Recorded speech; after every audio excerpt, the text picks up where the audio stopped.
It's behind you. This familiar sing-song cry rings through theatres at Christmas time. Anyone who's been to a panto knows it well, along with the handful of other ritual responses that belong to that world. When a villain or ghost creeps up behind the hero on stage, the whole audience joins in. It's behind you. The audience plays a critical part in the panto. This kind of theatre is, after all, participatory.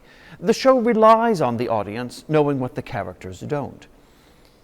And what happens on stage is shaped by the spectator's wider view, a view that lets them notice what's literally going on behind the scenes. And at the urging of the audience, what is unseen by those on stage becomes visible. Two worlds converge, and things make sense because the hero turns around. That stage world isn't far from our own experience of life. Human beings live in their own kind of theatrical production, complete with a set, props, and dramatis personae. It makes sense, or at least it's come to make sense over time. We inhabit it. We live its story. We encounter the characters scripted into our drama. And that's why it's hard to notice when something is off. Hard to imagine that something we cannot see might be shaping our lives from just outside our vision. Because it is a contained world. Hence the need for voices beyond it. Voices that notice what we overlook, that warn, that urge us to turn around. Today's gospel contains a direction shouted from the edges of the world's stage to turn around. In English, repent.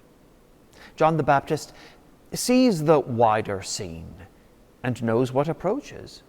Something lies beyond people's field of vision, and he warns them that they need to deal with what they're not facing. Turn around, he says. The kingdom of heaven is right behind you. And of course, that must have sounded impossible. How could something so significant, so near, share their stage, breathe down their necks, and still remain unnoticed? Like the panto hero, the crowd must have been bewildered. No wonder John raised his voice.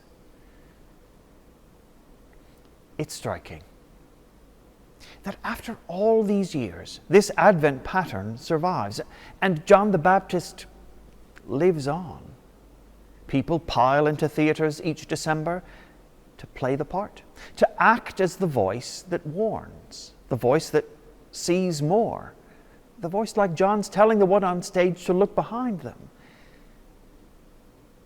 People must know this is what the world still needs. If we're listening for the voice of God, truly listening, then we shouldn't expect it to arise from the familiar scripts or comfortable characters. It will come from the edges, from a direction we're not facing. God's call so often comes from voices we would rather ignore, from the unexpected challenge, from people and places outside our own story. And for all our confidence that we know what's what, it may be that the truth is nearer than we think. Only a turn away, just behind us.